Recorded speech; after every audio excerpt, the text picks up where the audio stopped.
After my most recent Freedom Update with Representative Steve Holt, I listened to his powerful speech on the debate floor regarding the Iowa History Initiative Act, which genuinely touched me. He strongly advocated for an educational approach that doesn't shy away from the good, the bad, and the ugly of our history, underscoring the necessity of presenting our nation's full narrative to our children. This comprehensive view, as Holt articulates, is vital for developing well-rounded citizens and instilling a deep sense of national and state pride. His personal reflection on how a history teacher inspired him to join the Marine Corps, serving our country for 20 years, deeply resonated with me, especially given my father's legacy as a Marine and a Korean War veteran. For those interested, I've included links to our entire interview and the legislation below. I encourage you to explore them and consider reaching out to your senators and Senate Majority Leader Jack Whitfer in support of this bill. This initiative is a step toward ensuring our youth inherit a rich understanding of our history and of our society. I hope you enjoy the following audio from the debate.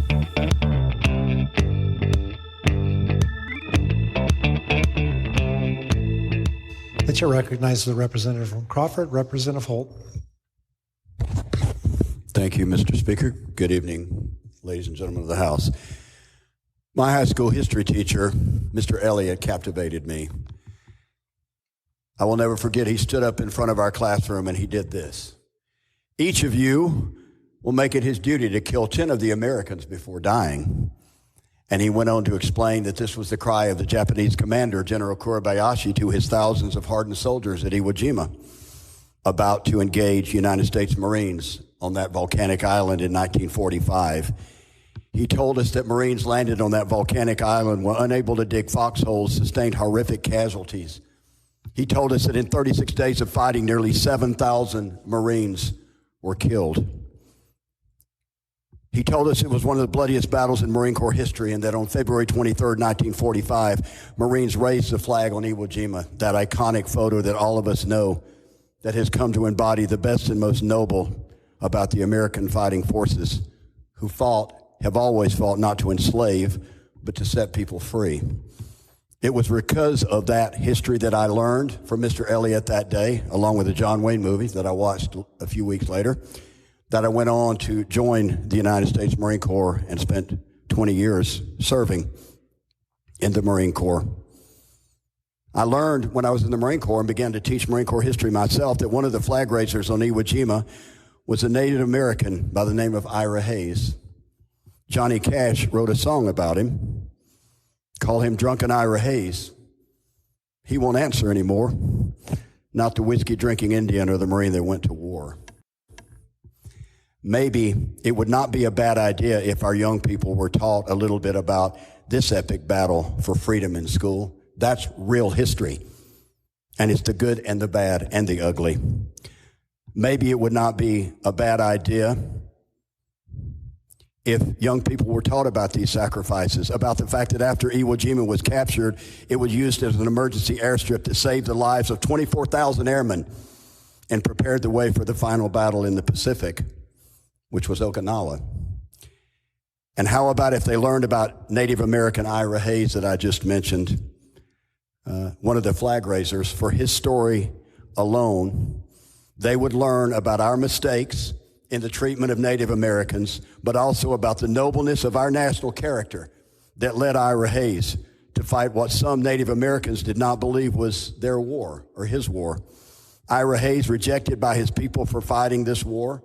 Flag raiser on Iwo Jima, became an alcoholic due to the wounds of war and the rejection of his people, who after a night of heavy drinking died of alcohol poisoning and exposure to cold, and he was buried with full military honors at Arlington Cemetery, not far from that Marine Corps War Memorial that depicts his heroic act as one of the flag raisers on Iwo Jima. The good, the bad, and the ugly of our American history would be part of this bill. It is not true that it only talks about teaching the good, because you can't teach these things without also teaching the other. In his story alone, you can find the good, the bad, and the ugly in our history, but also the noble spirit of our nation that is being lost in what is being taught today. And how about the Navajo code talkers? Navajo, Native Americans who joined the United States Marine Corps, served as radio men for the Marines, because you see, their language was never written down. The Japanese could never break their code, and thousands of lives were saved because security was maintained.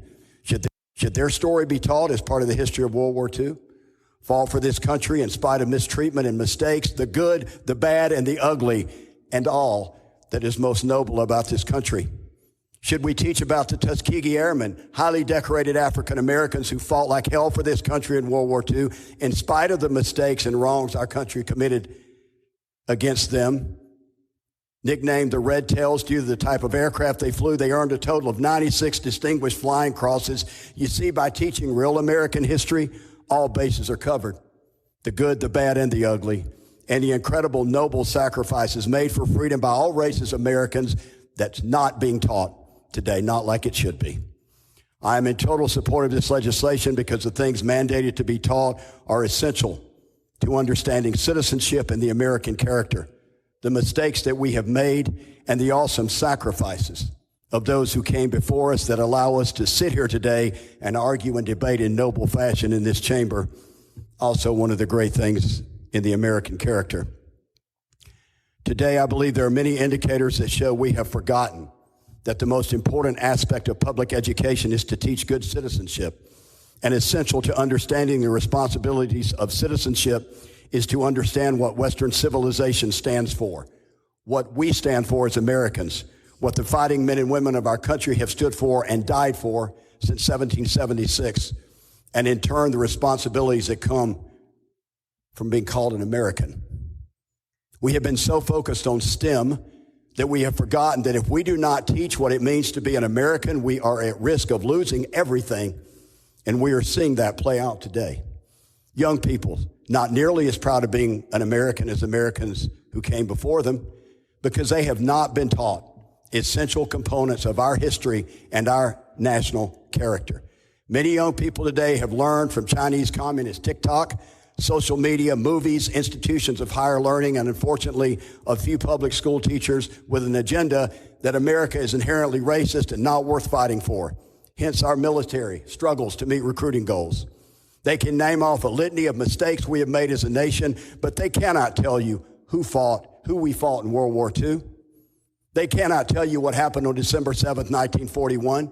They have no idea about a place called Iwo Jima, a man named Ira Hayes, who the Navajo code talkers were, what happened on the beaches of Normandy, or who the Tuskegee Airmen were, or what they did. But they can tell you that meritocracy is a part of white supremacy.